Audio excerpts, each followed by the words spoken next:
लक्ष्मीपूजन विशेष केलेले हे अनारसे बघा, काय सुंदर दिसत आहे ना. आणि तोडल्यानंतर या ठिकाणी तुम्ही पाहू शकता आतून किती जाडीदार आणि पोकळ आहे. यावरून तुम्ही अंदाज लावू शकता की किती कुरकुरीत असे हे अनारसे झालेले आहेत. नमस्कार मंडळी, दिवाळीच्या तुम्हाला सगळ्यांना खूप खूप शुभेच्छा. तर आज आपण लक्ष्मीपूजन विशेष रेसिपी करणार आहोत आणि आजचा हा जो पदार्थ आहे, भरपूर जण म्हणतात की फक्त आणि फक्त सुगरणला जमतात, पण मी पहिल्या प्रयत्नात केला आहे आणि तुम्ही सुद्धा पहिल्या प्रयत्नात कराल ही माझी गॅरंटी आहे. म्हणून व्हिडिओ पूर्ण पाहायला विसरू नका, कारण पूर्ण टिप्स सहित रेसिपी दिली आहे. तांदूळ कोणते घ्यायचे आहे, कसे धुवायचे आहे, कसे वाळवायचे आहे, या सगळ्या गोष्टी या व्हिडिओमध्ये दिलेल्या आहे. म्हणून व्हिडिओ शेवटपर्यंत पाहायला विसरू नका. चला तर मग खुसखुशीत जाळीदार असे अनारसे करायला सुरुवात करूया. अनारसे कसे करायचे आहे आपण स्टेप वाईज समजून घेऊया. सगळ्यात आधी आपल्याला तांदूळ निवडायचे आहे. तांदूळ कसे घ्यायचे, ज्याचा भात मोकळा होतो त्या पद्धतीचे तांदूळ घ्यायचे आहे. म्हणजे या ठिकाणी जुना तांदूळ घ्यायचा आहे. तांदूळ योग्य निवडणं खूप जास्त इम्पॉर्टंट आहे. तांदूळ जर तुम्ही कोणता पण घेतला तर जे अनारसे आहे बिघडण्याची शक्यता असते किंवा वातड होऊ शकते अनारसे. म्हणून तांदूळ आपल्याला योग्यच घ्यायचे आहे. तर मंडळी, इथे तांदूळ तर आपण स्वच्छ निवडून घेतले. आता स्वच्छ पाण्याने तांदूळ धुवून घ्यायचे आहे. तुम्ही म्हणाल तांदूळ किती घ्यायचे, पण तांदळाचे माप आपण इथे घेणारच नाही आहो. तांदूळ आपण या ठिकाणी कितीही घेऊ शकतो. आपल्याला तांदळाची जेव्हा पिठी तयार करून घेतो तेव्हा आपल्याला तांदळाचं पीठ जे आहे मोजून घ्यायचं आहे. म्हणून या ठिकाणी आपण तांदूळ मोजून घेणार नाही आहो. एक अंदाजाने तुम्ही तांदूळ तुम्हाला जेवढे हवे आहेत त्यानुसार तांदूळ इथे घ्यायचे आहे. स्वच्छ पाण्याने 2-3दा धुवायचे.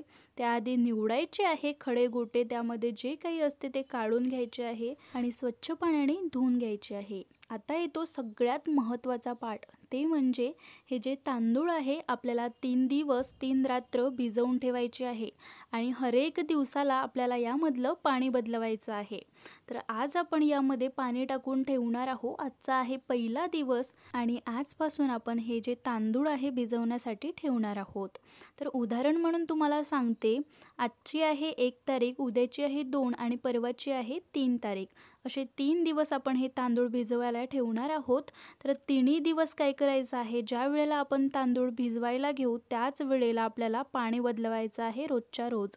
म्हणजे आज मी 10 वाजता तांदूळ भिजवायला ठेवले आहे, तर 2 तारखेला मी 10 वाजताच हे जे पाणी आहे बदलवणार आहे आणि 3 तारखेला सुद्धा 10 वाजताच पाणी यामधलं बदलवणार आहे. अशाच पद्धतीने आपल्याला तिन्ही दिवस पाणी बदलवायचं आहे. 1 तारखेला, 2 तारखेला आणि 3 तारखेला. आपण 1 तारखेला तांदूळ टाकले होते. असे 3 दिवस 3 रात्र भिजवायचे आहे. आता हा पहिला दिवस आहे, म्हणजे पहिला दिवस झाला, दुसरा दिवस आहे 2 तारीख. दुसऱ्या दिवशी आपण इथे पाणी बदलवणार आहोत. यामधलं पाणी काढून घ्यायचं आहे आणि पाणी दुसरं टाकायचं आहे आणि ही स्टेप आपण तिसऱ्या दिवशी सुद्धा करणार आहोत. तर आजचा आहे आता 4था दिवस. 3 दिवस आपण रेग्युलर पाणी बदलवलेलं आहे त्यामधलं. तर आता आजचा आहे 4था दिवस. तर 4थ्या दिवशी काय करायचं आहे, यामधलं पूर्ण पाणी काढून घ्यायचं आहे. आता हे आपल्याला पीठ तयार करायचं आहे, त्यासाठी आपण हे प्रोसेस करणार आहोत. तिसरी स्टेप आहे ही. तर आता काय करणार आहोत, यामधलं आपण पाणी काढून घेतलं आहे. हलक्या हाताने थोडंसं रगडून हे यामधलं पाणी आपण काढलं आणि 2-3दा धुवून घेतलं आहे. तांदळातलं पाणी काढून घेतलं. चाळणीवरती तांदूळ ठेवले आहे. आता पाणी पूर्णपणे नितळून घेऊया.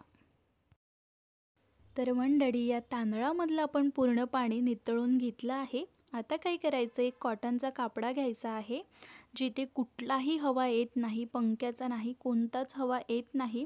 त्या ठिकाणी हे जे कापड आहे फैलवायचं आहे आणि त्यावरती हे जे तांदूळ आहे टाकून घ्यायचे आहे. तांदूळसुद्धा फैलवून घेऊया आणि छान असे तांदूळ हे वाळू द्यायचे आहे.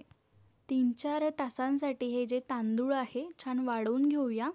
पूर्णपणे तांदूळ वाळायला नको आहे, त्यामध्ये थोडाफार ओलसरपणा असायला हवा. तर या ठिकाणी 3-4 तास झालेले आहे आणि तांदूळ तुम्ही या ठिकाणी पाहू शकता पूर्णपणे मोकळे झाले नाही, हाताला चिटकत आहे, म्हणजे थोडाफार ओलसरपणा यामध्ये या तांदळामध्ये आहेत. आता ताटामध्ये हे जे तांदूळ आहे आपण काढून घेतले. पुन्हा एकदा तुम्हाला मी दाखवते तांदूळ कशा पद्धतीने सोकले आहे. पूर्णपणे नाही सोकले, पण थोडेफार सुकले आहे आणि थोडासा ओलसरपणा त्यामध्ये आहे. तर आता काय करून घेऊया, हे जे तांदूळ आहे आपल्याला बारीक करून घ्यायचे आहे मिक्सरवरती. त्याचं एका प्रकारचं आपल्याला पीठ रेडी करून घ्यायचं आहे. तर मिक्सर जार घ्यायचा आहे, छोटा घ्यायचा, त्यामध्ये व्यवस्थित तांदूळ बारीक होते. आता यामध्ये तांदूळ टाकून घेतले बसेल एवढे आणि आपण मिक्सरवरती आता काढून घेणार आहोत. या ठिकाणी तुम्ही पाहू शकता मस्त असं पीठ रेडी करून घेतलं आहे. थोडा वेळ लागला तरी चालते, पण पीठ मस्त करायचं आहे बारीक.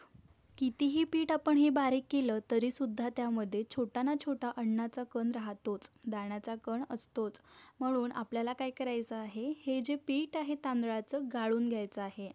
ज्या पीठ गाळणीने आपण घरातलं कोणतंही पीठ गाळतो त्याच चाळणीवरती पीठ आपल्याला गाळून घ्यायचं आहे. या प्रकारे तुम्ही पाहू शकता मस्त असं सॉफ्टचं पीठ खाली पडत आहे आणि जे यामधली कण्णी आहे ते वरतं राहत आहे. तर पीठ गाळून घेतलं आहे आणि काही कणी म्हणजे काही तांदूळ यामध्ये राहिले आहेत, तुम्ही पाहू शकता.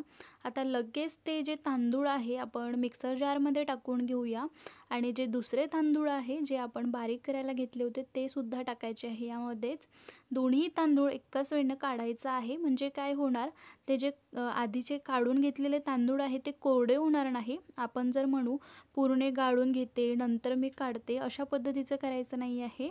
जेव्हा जेव्हा आपण तांदळाचं पीठ गाळायला घेणार आहोत तेव्हा तेव्हा अशा प्रकारचे थोडंफार हे जे तांदूळ आहे वरचे कणी निघतात ते मिक्सर जारमध्ये टाकायचे, सोबत तांदूळ टाकायचे दुसरे आणि काढून घ्यायचे आहे. अशा प्रकारचे हे शेवटची बॅच गाळलेली राहिली आहे. हे आता बारीक होणार नाही, हे ठेवून देऊया. तुम्ही कशामध्ये सुद्धा यूज करू शकता हवं असल्यास, नसल्यास काही हरकत नाही. तर आता आपण इथे पीठ मस्त असं रेडी करून घेतलं आहे. सॉफ्ट पीठ आहे, बिलकुल मैदा असतो ना त्या प्रकारचं रेडी झालेलं आहे. पाहू शकता तुम्ही, हात लावल्यानंतर तुम्हाला ओळखायलाच आलं असेल. आता याची आपल्याला काय करायचं आहे, एक मूठ वळून पाहायची आहे. म्हणजे हे जे पीठ आहे थोडंफार अशा प्रकारे ओलसर असायला हवं, त्यामध्ये एक दमटपणा असायला हवा. आपल्याला अशा प्रकारचं पीठ हवं आहे. आता या पिठामध्ये आपल्याला गूळ मिसळवायचा आहे. त्याकरिता हे जे पीठ आहे आपण मोजून घेऊया. तर आता इथे पीठ आपण मोजून घेत आहोत. हलक्या हाताने भरायचं किंवा चम्मचने भरून घ्या, खूप दाबून भरायचं नाही आहे. एक वाटी, ग्लास जे काही आहे घ्या, तुमच्या घरामधलं मोजू शकेल अशा पद्धतीचं घ्या भांडं आणि त्यामध्ये मोजून घ्या. आता पहिली वाटी मी यामध्ये टाकली आहे, हे दुसरी वाटी आहे आणि तिसरी वाटी मी भरत आहे. तुम्ही पाहू शकता या प्रकारे तिसरी वाटी पण मी भरत आहे. अशाच प्रकारे मी सगळे हे पीठ जे आहे मोजून घेते. एकूण 4 वाट्या हे जे पीठ आहे भरलं होतं. आता हे तिसरी वाटी मी टाकली आणि हे चौथी वाटी भरून घेतली. एकूण 4 वाट्या हे पीठ झालं होतं आणि त्यामधलं थोडंफार 1-2 चम्मच जास्त झालं होतं, तुम्ही या ठिकाणी पाहू शकता. आता हे पीठ जे आहे यामध्ये पुन्हा मी टाकून घेतलं आहे. आता काय करून घेऊया, जेवढं आपण पीठ घेतलं आहे त्याच्या अर्धा म्हणजे आपल्याला घ्यायचे आहे गूळ. 2 वाटी हे गूळ घ्यायचा आहे. गूळ आपल्याला जास्त पातळ नको आहे, मोकळा मोकळा जो गूळ असते ना तशा पद्धतीचा गूळ घ्यायचा आहे. तर पुन्हा एकदा मी सांगते, आपण 4 वाटी पीठ घेतलं होतं त्यानुसार म्हटलं तर 2 वाटी एवढं गूळ टाकला आहे. अर्धा गूळ टाकला आणि 4 वाटी पीठ घेतलं आहे. का बरं पुन्हा पुन्हा सांगत आहे, कारण गुळाचं प्रमाण यामध्ये योग्य असणं खूप जास्त इम्पॉर्टंट आहे. नाहीतर आपले जे अनारसे आहे सहसा बिघडतात. या ठिकाणी खूप जास्त मिस्टेक होते सगळीकडून, म्हणून तुम्हाला 2दा सांगितलं आहे. तर 2 वाटी आपण गूळ तर यामध्ये टाकून घेतला. आता काय करायचं, हे जे गूळ आहे सगळ्या पिठांवरती लावून घ्यायचं आहे या प्रकारे. तुम्ही पाहू शकता मी कशा प्रकारे लावून घेत आहे. मस्त एकत्र करून घ्यायचं आहे. काही गळे असतील यामध्ये फोडून घ्यायचे आहे. आणि यामध्ये जो आपण गूळ टाकून घेतला तो बारीक कट करून घेतला होता. जास्त पातळ जो होतो गूळ तशा पद्धतीचा घ्यायचा नाही आहे, मोकळा गूळ घ्यायचा आहे. पूर्ण गूळ आपण इथे या ठिकाणी एकत्र करून घेतला आहे. आता काय करायचं आहे, हे जे गूळ आणि पीठ आहे आपल्याला मिक्सर जारमध्ये टाकून बारीक करून घ्यायचं आहे. छान याचे गोळे होऊ शकेल अशा पद्धतीचं आपल्याला करायचं आहे. या कारणाने आपल्याला मिक्सरवरती हे काढून घ्यायचं आहे. तर या ठिकाणी तुम्ही पाहू शकता आपण अशा प्रकारे मस्त असं हे काढून घेतलं आहे आणि छान याचे गोळे होऊ शकेल अशा पद्धतीचं हे जे पीठ आहे रेडी झालेलं आहे. नॉर्मल पिठाचे जशा पद्धतीने आपण गोळे करून घेतो तशाच पद्धतीने या ठिकाणी सुद्धा गोळे रेडी करून घ्यायचे आहे. लहान मोठे छोटे तुमच्यानुसार तुम्ही लहान मोठे छोटे जसे करायचे आहे तसे करून घेऊ शकता. तर एवढ्या पिठामध्ये म्हटलं तर 5 गोळे माझे रेडी झालेले होते मीडियम आकाराचे. तुम्ही छोटे मोठे लहान कशाही आकाराचे करून घेऊ शकता. लक्ष देऊन सगळ्या गोष्टी जर केल्या तर अनारशीचं पीठ करणं खूप जास्त सोपी पडते आणि अनारशीसुद्धा एकदम परफेक्ट कुरकुरीत होऊन रेडी होते. भरपूर जण काय करते, अनारसे टाकला की लगेच विरघळणं चालू होते. अशा पद्धतीने होऊ नये याकरिता आपल्याला हा जो व्हिडिओ आहे लक्ष देऊन ऐकायचा आहे आणि पाहायचा सुद्धा आहे. तुम्हीसुद्धा नक्की ट्राय करून पहा, सहज तुम्हीसुद्धा करू शकाल. कारण हे जे अनारसे आहे मी पहिल्याच प्रयत्नात केले होते आणि मलासुद्धा वाटले नाही की एवढे सुंदर सुबक हे जे अनारसे आहे करू शकेल मी. मस्त असे अनारसे रेडी झाले होते. म्हणून तुम्हीसुद्धा लक्ष देऊन करा, म्हणजे तुम्हीसुद्धा अप्रतिम आणि एकदम योग्य पद्धतीचे हे जे अनारसे आहे करू शकाल. तर आता 4 गोळे तर रेडी करून घेतले. हा शेवटचा गोळा म्हणजे 5वा गोळा रेडी करून घेत आहे. हा गोळा रेडी झालेला आहे. सगळे गोळे आपण इथे रेडी करून घेतले. आता काय करायचं आहे ना, एक डब्बा घ्यायचा आहे स्टीलचा आणि त्यामध्ये हे गोळे ठेवायचे आहे. आणि हा जो डब्बा आहे स्वच्छ पाण्याने धुवून घ्यायचा, कोरड्या कापडाने पुसून घ्यायचा. यामध्ये एकही थेंब पाण्याचा नको आहे किंवा एकही थेंब पाण्याचा लागू द्यायचा नाही या गोळ्याला. नाहीतर हे जे गोळे आहे बुरशी लागू शकते, खराब होऊ शकते. या कारणाने आपल्याला हे जे गोळे आहे पाण्याचा थेंबसुद्धा लावू द्यायचा नाही आहे आणि या डब्यालासुद्धा लागवायचं नाही. आता यामध्ये गोळे ठेवून घेऊया. सगळे 5ही गोळे मी ठेवून देते. आता जसजशी याला हीट लागत जाते म्हणजे जसजसं गरम होत जाते त्यानुसार हे जे गोळे आहे पूर्णपणे वितळायला तयार होते, वितळून जाते. जर तुमच्याकडे जास्त हीट असेल तर पूर्णपणे हे जे गोळे आहे वितळू शकते किंवा थंडी असेल तुमच्याकडे तर हे जे गोळे आहे अशाने असेच राहू शकते. पूर्ण गोळे लावून झाले की लगेच आपल्याला याचं झाकण लावून घ्यायचं आहे आणि 2 रात्र 2 दिवससाठी आपल्याला हे जे गोळे आहे फर्मेंट होण्यासाठी ठेवायचे आहे.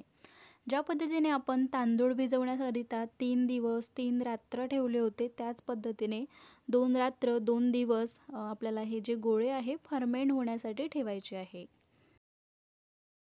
2 रात्र आणि 2 दिवस झालेले आहे. आता बघून घेऊया कशा पद्धतीचं झालं आहे ते. तर या ठिकाणी तुम्ही पाहू शकता मस्त असं हे फर्मेंट झालेलं आहे. तुम्हाला मी सांगितल्याप्रमाणे हे जे आहे पीठ तुमचं पातळ होऊ शकते किंवा अशा पद्धतीने मोकळंसुद्धा होऊ शकते. आता काय करायचं, अशा पद्धतीने जर मोकळं झालं पीठ तर याला थोडंसं दुधाचा हात लावून मळून घ्यायचं आहे. लगेच सैल होऊन जाते हे. तर तुमच्याकडे जर जास्त हीट असेल तर सैलच राहते, चुरण्याची काही गरज नाही आहे. अशा प्रकारे मळण्याची काहीही गरज नाही आहे जर तुमच्याकडे जास्त हीट असेल तर. जर हीट नसेल तर या प्रकारे तुम्हाला दुधाचा हात घेऊन मळून घ्यावं लागेल. आता तुम्ही लगेच पाहू शकता, लगेच हे पातळ व्हायला रेडी झालेलं आहे, सैल होत आहे. या ठिकाणी पाहू शकता जसं आपल्याला पीठ हवं आहे त्याच प्रकारचं पीठ रेडी झालेलं आहे. मस्त पातळसं पीठ रेडी झालेलं आहे. आता फर्मेंटसुद्धा मस्त झालेलं आहे. मी गोळा घेतलेला आहे छोटासा आणि यावरती अनारसे करून बघत आहे, म्हणजे कुठं क्रॅक वगैरे जायला नको आहे अनारशाला. तर परफेक्ट पीठ रेडी झालेलं आहे. या ठिकाणी तुम्ही पाहू शकता एक अनारसा करून बघितला मी हातावरती आणि त्यावरती एकसुद्धा क्रॅक गेले नाही आहे. म्हणजे हे जे पीठ आहे आपलं एकदम बेस्ट असं फर्मेंट झालेलं आहे आणि मस्तच रेडी झालेलं आहे. आता काय करून घेऊ ना, आपण मस्त असे अनारसे रेडी करून घ्यायचे आहे. त्यासाठी मी खसखस घेतलेला आहे. तुमच्याकडे बटर पेपर वगैरे असेल तर त्यावरती करून घेऊ शकता किंवा माझ्या प्रकारे कोरपाट घेतलं त्यावरती खसखस ठेवला आहे आणि त्यावरती जे गोळा मी करून घेतला ते गोळा ठेवला आहे. आणि या प्रकारे करून घ्यायचं आहे. 2 बोटाच्या साहाय्याने आपल्याला सहज ते फैलत जातील. सहज थोडा थोडा हलक्या हाताने फैलवून घ्यायचा आहे. तर या ठिकाणी तुम्ही पाहू शकता मस्त असा अनारसा रेडी झालेला आहे. दुसऱ्या साईडला सुद्धा दाखवून देते मी किती मस्त सुंदर सुबक असा अनारसा रेडी झाला.